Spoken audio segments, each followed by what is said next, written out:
नमस्कार, स्वागत है आप सभी का डीडी न्यूज़ के इस खास बुलेटिन एक्सप्रेस 100 में, जहां हम आपके लिए लेकर आते हैं राजनीति, मनोरंजन, देश, दुनिया, खेल और व्यापार जगत की सभी बड़ी खबरों को एक्सप्रेस यानी फटाफट अंदाज में। मैं हूं चंद्रशेखर जोशी। तो आइए शुरू करते हैं तेज खबरों का सिलसिला। संसद की आचार समिति की सिफारिश पर लोकसभा ने ध्वनिमत से तृणमूल सांसद महुआ मोइत्रा को निष्कासित कर दिया। महुआ मोइत्रा पर पैसे लेकर सवाल पूछने और लोकसभा सदस्य पोर्टल की लॉगिन आईडी साझा कर देश की सुरक्षा से खिलवाड़ करने का मामला था। आचार समिति की रिपोर्ट पर संसदीय कार्यमंत्री प्रहलाद जोशी ने प्रस्ताव रखा, जिसके बाद इस पर चर्चा शुरू हुई। चर्चा में कांग्रेस, टीएमसी, जेडीयू जैसे विपक्षी दलों के सांसदों ने हिस्सा लिया।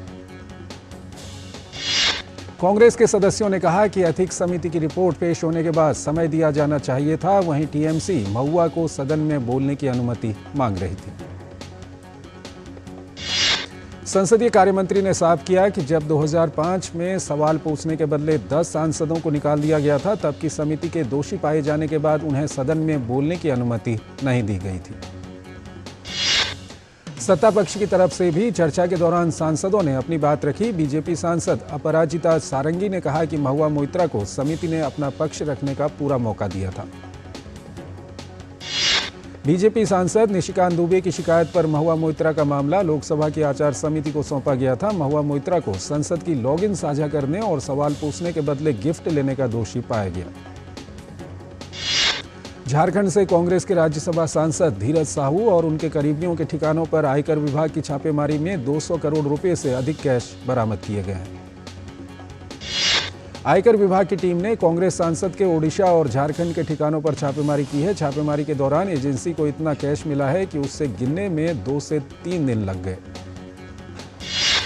धीरज साहू एक बड़े उद्योगपति हैं और शराब बनाने वाली company Baldev Sahu and group of companies से जुड़े हैं।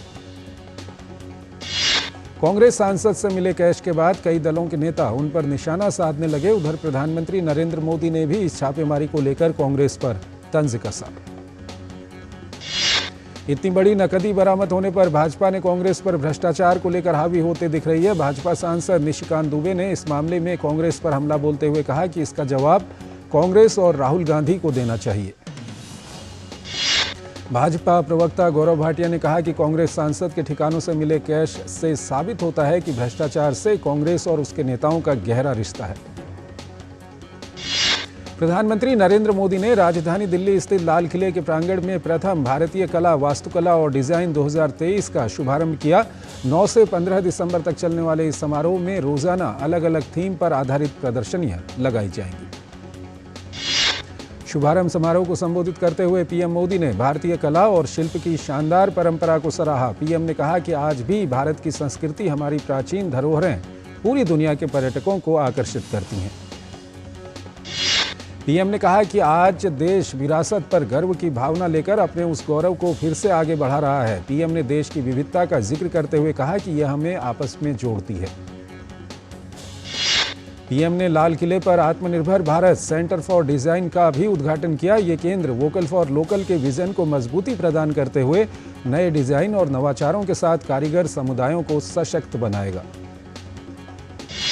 पीएम मोदी ने स्मारक डाक टिकट भी जारी किया। पीएम ने कहा कि आज आजादी के अमृतकाल में भारत सांस्कृतिक समृद्धि के नए आयाम गढ़ रहा है, इसके लिए ठोस प्रयास कर रहा है। ये समारोह कलाकारों, वास्तुकारों, डिजाइनरों, फोटोग्राफरों, संग्राहकों, कला पेशेवरों और आम लोगों के बीच अहम सेतु के तौर पर काम करेगा। इस पहल से सांस्कृतिक संवाद भी और मजबूत होगा। प्रधानमंत्री नरेंद्र मोदी ने देहरादून में आयोजित उत्तराखंड वैश्विक निवेशक शिखर सम्मेलन का उद्घाटन किया। उत्तराखंड को निवेश के एक नए केंद्र के रूप में स्थापित करने की दिशा में उत्तराखंड वैश्विक निवेशक सम्मेलन एक कदम है। 2 दिवसीय उत्तराखंड वैश्विक निवेशक शिखर सम्मेलन को शांति से समृद्धि विषय पर आयोजित किया गया है। इस शिखर सम्मेलन में दुनिया भर से हजारों निवेशक और प्रतिनिधियों की भागीदारी है। प्रधानमंत्री नरेंद्र मोदी ने स्थानीय उत्पादों को बढ़ावा देने के लिए उत्तराखंड सरकार द्वारा की गई पहल हाउस ऑफ हिमालयाज का शुभारंभ किया।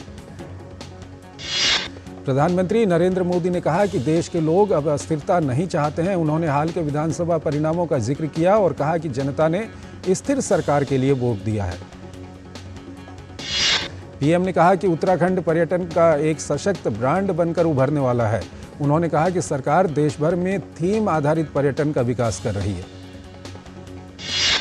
पीएम ने लोगों से देश के बाहर शादी करने के बजाय यहीं पर इसका आयोजन करने का आह्वान किया। उन्होंने वेड इन इंडिया का भी मंत्र दिया। पीएम मोदी ने निर्यात आधारित अर्थव्यवस्था बनाने पर जोर दिया। उन्होंने कहा कि आज स्थानीय आपूर्ति श्रृंखला को मजबूत करने का समय है। प्रधानमंत्री नरेंद्र मोदी ने विभिन्न उद्योगों से जुड़ी एक प्रदर्शनी का भी अवलोकन किया। इस दौरान उन्होंने सभी हितधारकों से उनके उत्पादों के बारे में जानकारी ली। उत्तराखंड के मुख्यमंत्री पुष्कर सिंह धामी ने पीएम मोदी की अगवानी की। उत्तराखंड वैश्विक निवेशक शिखर सम्मेलन के शुभारंभ से पहले पीएम मोदी का देहरादून की सड़कों पर उत्तराखंड वासियों ने भव्य स्वागत किया। अपने प्रिय नेता की एक झलक पाने के लिए लोग बड़ी संख्या में मौजूद रहे। अभी हाल में ही संपन्न विधानसभा चुनाव में मिली प्रचंड जीत के बाद लोग प्रधानमंत्री नरेंद्र मोदी का स्वागत करने के लिए उत्साह से भरे हुए दिखे। पीएम मोदी ने भी सभी का हाथ हिलाकर अभिवादन किया। रिजर्व बैंक ऑफ इंडिया के गवर्नर शक्तिकांत दास ने आज मौद्रिक समीक्षा बैठक के नतीजों का ऐलान किया। केंद्रीय बैंक ने लगातार 5वीं बार फिर से रेपो रेट को स्थिर रखते हुए उसमें कोई बदलाव नहीं किया है। आरबीआई के फैसले के बाद एक बार फिर से ब्याज दर 6.5% पर बना हुआ है। रेपो रेट के साथ ही स्थायी जमा सुविधा और सीमांत स्थायी सुविधा दरों को भी स्थिर रखा गया। एक छोटा सा ब्रेक। साल बरस और सदी नहीं, एक युग गुजर जाएगा। उम्र न पूछो वंडर की, जब फर्क नजर आएगा। वंडर सीमेंट, फर्क नजर आएगा। स्वागत है आपका ब्रेक के बाद और आइए अब खबरों के सिलसिले को आगे बढ़ाते हैं। दूसरी तिमाही के जीडीपी आंकड़े का असर आरबीआई की मौद्रिक समीक्षा बैठक पर दिखाई दिया है। आरबीआई गवर्नर ने जीडीपी की दर को बढ़ाते हुए चालू वित्त वर्ष 2024 के लिए वास्तविक जीडीपी वृद्धि 7% रहने का अनुमान जताया है। मौद्रिक समीक्षा बैठक में लिए गए फैसलों की जानकारी देते हुए आरबीआई गवर्नर ने कहा कि इस साल के लिए खुदरा महंगाई दर 5.4% रहने की उम्मीद है। केंद्रीय मंत्री पीयूष गोयल ने विज्ञान भवन में फिक्की वार्षिक सम्मेलन और 96वें वार्षिक आम बैठक को संबोधित किया। केंद्रीय मंत्री ने कहा कि दुनिया भर में सर्वोत्तम प्रौद्योगिकियां और नवाचार के साथ हम 2047 तक 10 गुना वृद्धि के साथ $35 ट्रिलियन की अर्थव्यवस्था बनने की उम्मीद कर रहे हैं। यूनिसेफ की जनरेशन अनलिमिटेड ने भारत के पर्यावरण, वन और जलवायु परिवर्तन मंत्रालय के सहयोग से आज COP28 में ग्रीन राइजिंग पहल की शुरुआत की। केंद्रीय गृह मंत्री अमित शाह ने आज अखिल भारतीय विद्यार्थी परिषद के 69वें राष्ट्रीय अधिवेशन का उद्घाटन किया। कार्यक्रम को संबोधित करते हुए अमित शाह ने कहा, आने वाले 25 वर्षों में भारत हर क्षेत्र में सर्वप्रथम होगा। केंद्रीय गृह मंत्री अमित शाह ने अपने संबोधन में कहा कि युवा शक्ति किसी भी देश की रीढ़ की हड्डी होती है और युवा शक्ति ही देश एवं समाज को शिखर पर ले जाने का काम करती है। आंध्र प्रदेश के मुख्यमंत्री वाईएस जगनमोहन रेड्डी ने राज्य के बाढ़ प्रभावित इलाकों का हवाई सर्वेक्षण किया। हिमाचल प्रदेश के मुख्यमंत्री सुखविंदर सिंह सुक्खू ने दिल्ली में कहा कि हमने 10 गारंटी में से 3 को पूरा कर दिया है और हम 5 साल के लिए आए हुए हैं, तो हम बचे हुए वादों को पूरा करेंगे। मंत्रिमंडल विस्तार के सवाल पर हिमाचल प्रदेश के मुख्यमंत्री सुखविंदर सिंह सुक्खू ने कहा कि मंत्रिमंडल विस्तार जल्द ही इसी साल होगा। हैदराबाद के ज्योतिराव फुले प्रजा भवन में आयोजित प्रजा दरबार में तेलंगाना के मुख्यमंत्री रेवंत रेड्डी ने लोगों से बातचीत की, उनकी शिकायतें सुनी और उनका समाधान किया। तेलंगाना के पूर्व मुख्यमंत्री के चंद्रशेखर राव बीती रात एर्रावल्ली स्थित अपने फार्म हाउस में फिसलकर गिर गए, जिसके बाद उन्हें अस्पताल में भर्ती कराया गया।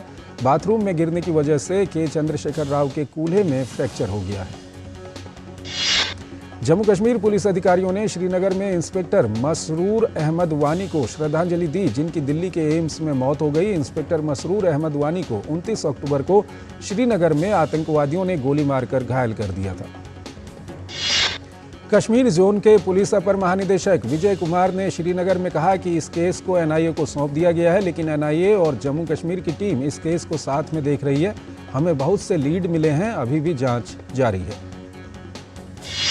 तिरुवनंतपुरम में दहेज के कारण शादी टूटने के बाद डॉक्टर की आत्महत्या पर केरल के राज्यपाल आरिफ मोहम्मद खान ने कहा कि हमें समाज में और विशेषकर हमारी लड़कियों में और अधिक जागरूकता पैदा करने की आवश्यकता है। केरल के राज्यपाल ने कहा, मुझे दुख है कि ऐसी घटनाएं केरल में हो रही हैं। उन्होंने कहा, ये न केवल बुरा है बल्कि क्रूर व्यवहार है कि आप लड़की के परिवार से पैसे की मांग करते हैं। आंध्र प्रदेश के पूर्व मुख्यमंत्री और तेलुगु देशम पार्टी के अध्यक्ष एन चंद्रबाबू नायडू ने अमरावती के चक्रवात प्रभावित इलाकों का दौरा किया और स्थिति का निरीक्षण किया। राजधानी दिल्ली में हवा की गुणवत्ता लगातार खराब बनी हुई है। दिल्ली में आज भी वायु गुणवत्ता सूचकांक खराब श्रेणी में दर्ज किया गया।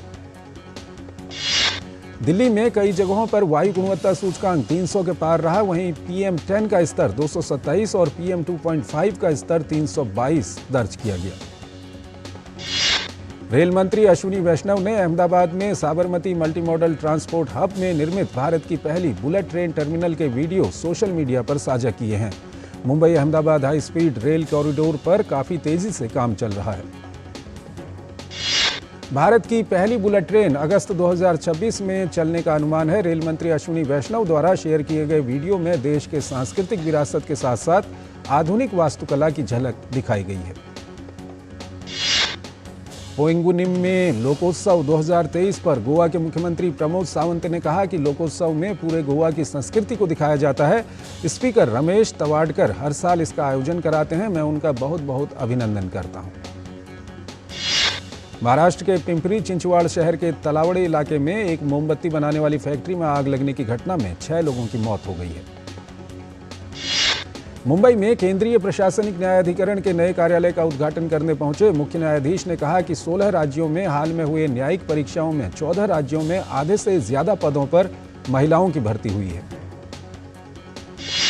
CJI DY चंद्रचूड़ ने कहा कि प्रशासनिक मामलों के निपटारे के लिए न्यायपालिका सजग है एवं ये सुनिश्चित किया जा रहा है कि इन मामलों में गैर जरूरी विलंब न हो। राजनीतिक पार्टियों के चुनावी खर्चे की सीमा तय करने की मांग को लेकर दायर याचिका पर सुप्रीम कोर्ट ने सुनवाई से इनकार कर दिया है। अपने फैसले में सुप्रीम कोर्ट के CJI ने कहा कि ये सब नीतिगत मामले हैं जो पूरी तरह विधायिका के अधिकार क्षेत्र में आते हैं, इसलिए कोर्ट अपनी ओर से इस बारे में कानून बनाने के लिए निर्देश नहीं दे सकता। उच्चतम न्यायालय पूर्ववर्ती जम्मू कश्मीर का विशेष दर्जा खत्म कर इसे 2 केंद्र शासित प्रदेशों में विभाजित करने के केंद्र सरकार के फैसले की वैधता को चुनौती देने वाली याचिकाओं पर सोमवार को अपना बहुप्रतीक्षित फैसला सुनाएगा। 304 अंकों की उछाल के साथ सेंसेक्स 69,825 पर बंद हुआ। बाजार में IT, बैंकिंग और रियल एस्टेट के शेयरों की खरीद में तेजी देखी गई। वहीं FMCG, एनर्जी सेक्टर में गिरावट आई। मार्केट में आई तेजी, निफ्टी 68 अंक चढ़कर 20,969 अंकों पर हुआ बंद। निफ्टी में लगातार छठे हफ्ते 3.46% की बढ़त दर्ज की गई। ये जुलाई 2022 के बाद सबसे बड़ी बढ़त है। देश में प्याज की बढ़ती कीमतों के मद्देनजर प्याज के निर्यात पर मार्च 2024 तक प्रतिबंध लगाया गया। एक और छोटा सा ब्रेक।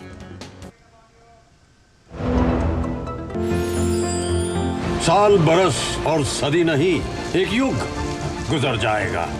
उम्र न पूछो वंडर की, जब फर्क नजर आएगा। वंडर सीमेंट, फर्क नजर आएगा। स्वागत है आपका ब्रेक के बाद और आइए खबरों के सिलसिले को और आगे बढ़ाते हैं। यात्री और वाणिज्यिक वाहनों सहित इलेक्ट्रिक वाहन की कुल खुदरा बिक्री नवंबर में 25.5% बढ़कर 1,52,606 इकाई हो गई। अंतर्राष्ट्रीय स्तर पर कच्चे तेल की कीमतों में जबरदस्त उछाल आने के बाद भी घरेलू स्तर पर पेट्रोल और डीजल की कीमतें आज स्थिर रही। एप्पल ने भारतीय मार्केट को दी उम्मीदें। रिपोर्ट के अनुसार एप्पल का लक्ष्य भारत में प्रतिवर्ष 50 मिलियन से अधिक आईफोन बनाने का है। मैक्स हेल्थ केयर 940 करोड़ रुपए की डील में स्टारलिट मेडिकल सेंटर का अधिग्रहण करेगी। रक्षा मंत्रालय ने डिजिटल कोस्ट गार्ड परियोजना के लिए टेलीकॉम कंसल्टेंट्स इंडिया लिमिटेड के साथ 588 करोड़ रुपए से ज्यादा का MOU साइन किया है। विप्रो की मुख्य विकास अधिकारी स्टेफनी ट्रॉटमैन के उन्होंने अपना पद छोड़ दिया है। 3 साल पहले बनी थी कंपनी का हिस्सा। विप्रो कर रहा है अपने शीर्ष प्रशासन में बदलाव। सराफा बाजार में सोने के भावों में 100 रुपये प्रति किलोग्राम की वृद्धि हुई। वहीं चांदी में 228 रुपये प्रति किलोग्राम की बढ़त देखी गई। सोना 62,700 रुपये प्रति 10 ग्राम और चांदी 74,541 रुपये प्रति किलोग्राम रही।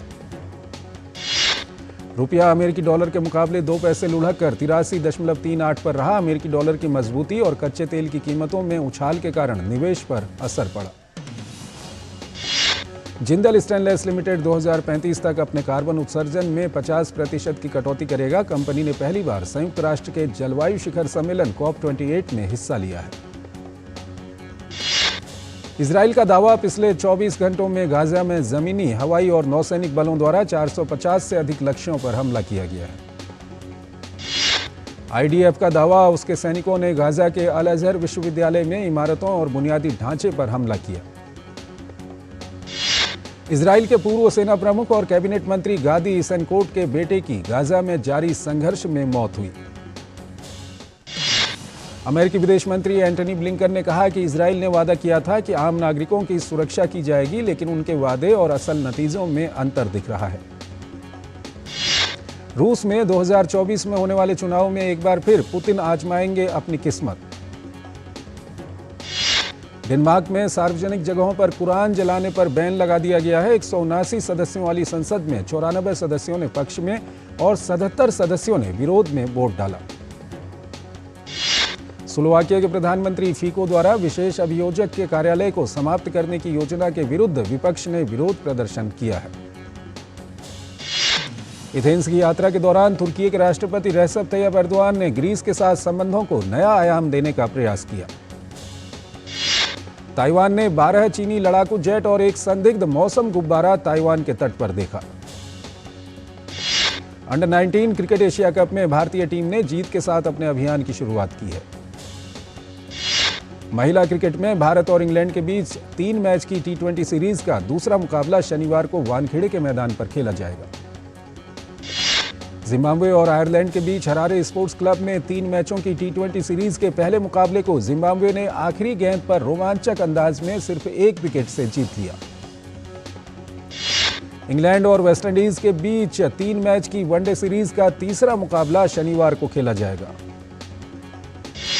बांग्लादेश और न्यूजीलैंड के बीच खेले जा रहे दूसरे टेस्ट के तीसरे दिन का खेल खत्म होने तक बांग्लादेश ने अपनी दूसरी पारी में 2 विकेट के नुकसान पर 38 रन बना लिए हैं। भारतीय क्रिकेट कंट्रोल बोर्ड यानी BCCI ने महिला प्रीमियर लीग के लिए एक समिति की घोषणा की, जो WPL को नई ऊंचाइयों पर ले जाने में महत्वपूर्ण भूमिका निभाएगी। भारत के तेज गेंदबाज मोहम्मद शामी को ट्रेविस हेड और ग्लेन मैक्सवेल के साथ नवंबर महीने के लिए ICC men's player of the month award के लिए शॉर्टलिस्ट किया गया है। लंबे समय से स्टीवन स्मिथ के मैनेजर वेरेन क्रेग ने पुष्टि की है कि स्मिथ अपने साथी डेविड वार्नर की तरह टेस्ट क्रिकेट से जल्दी संन्यास नहीं लेंगे। पुरुषों के जूनियर हॉकी विश्व कप में कल भारत का सामना कनाडा से होगा। नॉकआउट में पहुंचने के लिए भारत को बड़े अंतर से दर्ज करनी होगी जीत। वेलेंसिया में होने वाले 5 देशों के टूर्नामेंट के लिए भारतीय महिला हॉकी टीम के 22 सदस्यीय दल की घोषणा हुई। Masters champion Jon Rahm LIV golf की 2024 की सबसे बड़ी साइनिंग बन गए हैं। ब्रिटेन की टेनिस खिलाड़ी एमा राडुकानु जनवरी के पहले सप्ताह में टेनिस टूर पर वापसी करेंगी। एक और छोटा सा ब्रेक। साल, बरस और सदी नहीं, एक युग गुजर जाएगा। उम्र न पूछो वंडर की, जब फर्क नजर आएगा। वंडर सीमेंट, फर्क नजर आएगा। स्वागत है आपका ब्रेक के बाद और आइए अब आगे बढ़ते हैं। निक किर्गियोस को अगले साल जनवरी में होने वाले साल के पहले ग्रैंड स्लैम ऑस्ट्रेलिया ओपन के मेन ड्रॉ में जगह नहीं मिली है।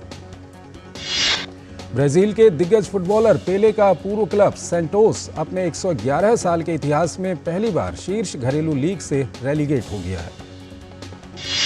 फ्रांस के स्टार मिडफील्डर पॉल पोग्बा का इटालियन लीग सीरिया में खेलना मुश्किल लग रहा है। मशहूर अभिनेता जूनियर महमूद का 67 की उम्र में निधन हो गया है। लंबे समय से पेट के कैंसर से जंग लड़ रहे थे। उनका असली नाम नईम सैयद था। 256 से ज़्यादा फिल्मों में अदाकारी की थी।